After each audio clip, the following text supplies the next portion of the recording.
தமிழக விவசாயிகளின் பிரச்சினைகளை அறியாத ஒரே முதல்வர் ஸ்டாலின் தான். அதிமுக பொதுச் செயலாளர் எடப்பாடி பழனிசாமி குற்றச்சாட்டு. பூந்தமல்லி அருகே குத்தம்பாக்கத்தில் அமைக்கப்படும் புறநகர் பேருந்து நிலையம் ஆகஸ்ட் மாத இறுதிக்குள் திறக்கப்படும். தமிழக அரசு அறிவிப்பு.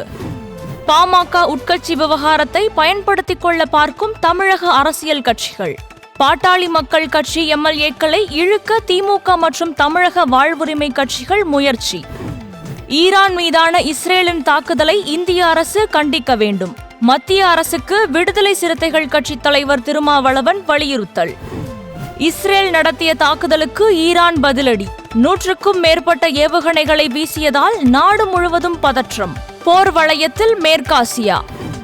அகமதாபாத் விமான விபத்தில் பலி எண்ணிக்கை 274 உயர்வு. மருத்துவக் கல்லூரி மீது மோதியதில் 10 மாணவர்கள் உட்பட 33 பேர் உயிரிழந்துள்ளதாக அதிகாரப்பூர்வ அறிவிப்பு. ஏர் இந்தியா விமானம் விழுந்து நொறுங்கிய பகுதியில் 1000 டிகிரி செல்சியஸ் வெப்பம் பதிவானதாக ஆய்வில் தகவல். சுற்றுவட்டாரத்தில் ஏராளமான பறவைகளுக்கு பாதிப்பு.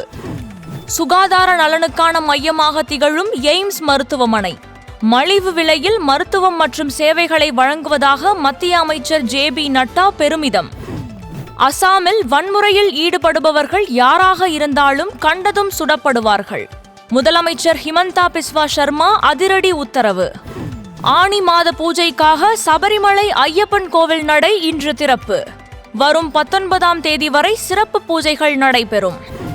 இஸ்ரேல் ஈரான் மோதல் காரணமாக வான்வெளி மூடப்பட்டதால் சர்வதேச விமான போக்குவரத்து கடும் பாதிப்பு. மாற்றுப்பாதையில் திருப்பிவிடப்பட்ட இந்திய விமானங்கள்.